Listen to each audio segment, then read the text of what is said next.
आदरणीय अध्यक्ष जी, defence sector में मेक इन इंडिया ये नारा नहीं था।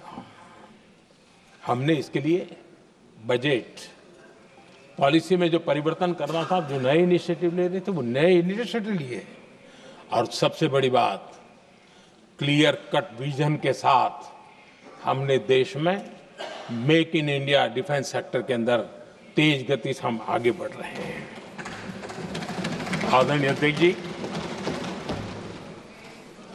एक दशक में डिफेंस का बजट लगभग पहले से 3 गुना हुआ है। डिफेंस प्रोडक्शन में करीब करीब 250% वृद्धि हुई है, 250% वृद्धि हुई है। 11 वर्षों में डिफेंस एक्सपोर्ट 30 गुना से भी ज्यादा बढ़ा है, 30 गुना से ज्यादा। डिफेंस एक्सपोर्ट आज दुनिया के करीब 100 देशों तक हम पहुंचे। और आदरणीय अध्यक्ष जी, कुछ चीजें ऐसी होती हैं जो इतिहास में बहुत बड़ा प्रभाव छोड़ती हैं।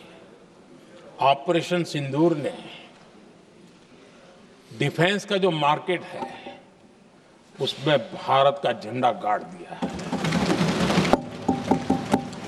भारत के हथियारों की डिमांड आज बढ़ती चली जा रही है, मांग बढ़ रही है।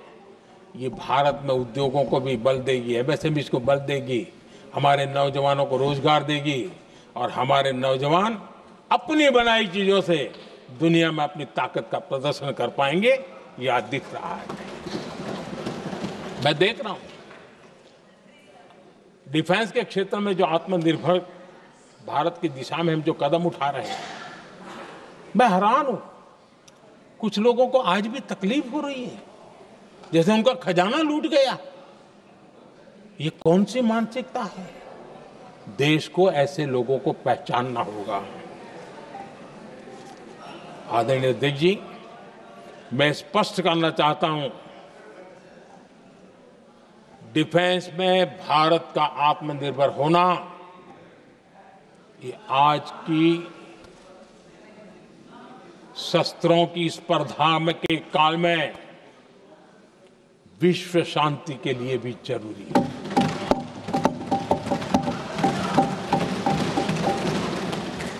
मैं पहले भी कह चुका हूं, भारत युद्ध का नहीं, बुद्ध का देश है।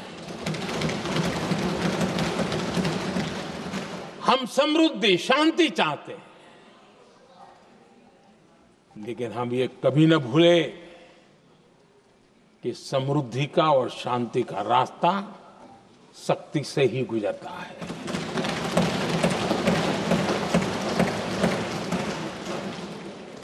आदरणीय अध्यक्ष जी, हमारा भारत छत्रपति शिवाजी महाराज, महाराजा रणजीत सिंह, राजेंद्र चोला, महाराणा प्रताप, लसित बोरफुकन और महाराजा सुहेलदेव का देश है।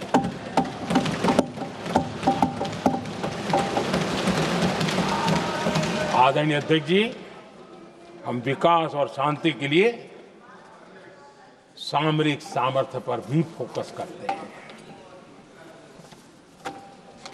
आदरणीय अध्यक्ष जी, कांग्रेस के पास नेशनल सिक्योरिटी का विजन न पहले था और आज तो सवाल ही नहीं उठता है।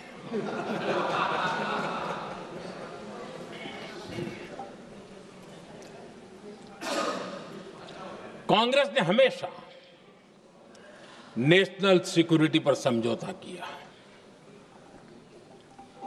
आज जो लोग पूछ रहे हैं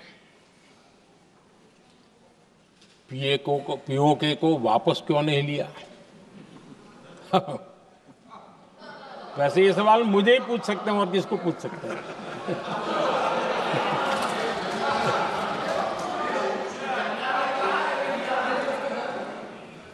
लेकिन इसके पहले जवाब देना होगा पूछने वालों को किसकी सरकार ने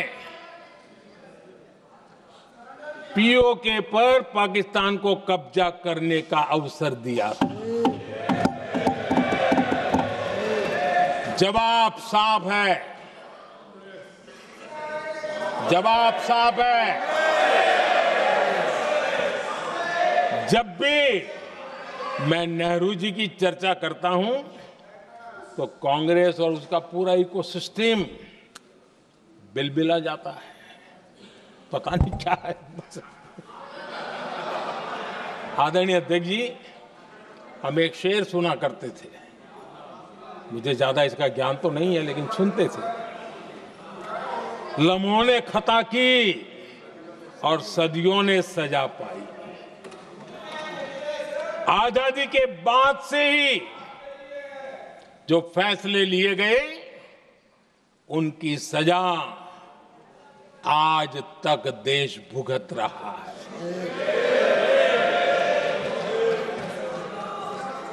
यहां बार बार एक बात का जिक्र हुआ और मैं फिर से करना चाहूंगा। अक्साई चीन की उस पूरे क्षेत्र को बंजर जमीन करार दिया गया, ये कह करके तो बंजर है। देश की 38,000 वर्ग किलोमीटर जमीन हमें खोनी पड़ी।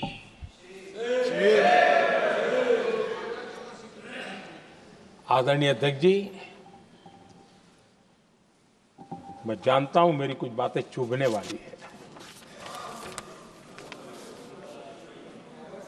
1962 और 1963 के बीच कांग्रेस के नेता जम्मू कश्मीर के पूंछ,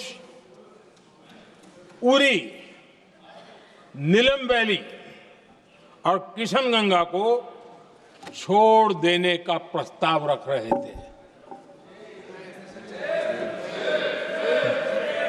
भारत की भूमि,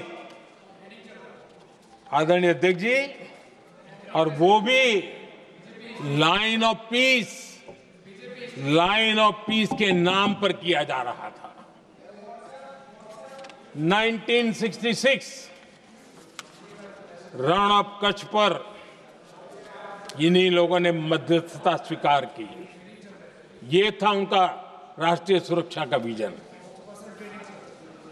एक बार फिर उन्होंने भारत का करीब 800 वर्ग किलोमीटर क्षेत्र पाकिस्तान को सौंप दिया, जिसमें छड़बेट भी शामिल है, कि कहीं उसको छड़ाबेट भी कहते हैं। 1965 की जंग में हाजीपीर पास को हमारी सेना ने वापस जीत लिया था, लेकिन कांग्रेस ने उसे फिर लौटा दिया। 1971 पाकिस्तान के 93,000 फौजी हमारे पास बंदी थे। पाकिस्तान का हजारों वर्ग किलोमीटर एरिया हमारी सेना ने कब्जा किया था। हम बहुत कुछ कर सकते थे, विजय की स्थिति में थे। उस दौरान अगर थोड़ी सा विजन होता, थोड़ी सी समझ होती, तो पीओके वापस लेने का निर्णय हो सकता। वो मौका था, वो मौका भी छोड़ दिया गया। अरे इतना ही नहीं, इतना सारा जब सामने टेबल पर था, अरे कम से कम करतारपुर साहब को तो ले सकते थे, वो ही नहीं कर पाया।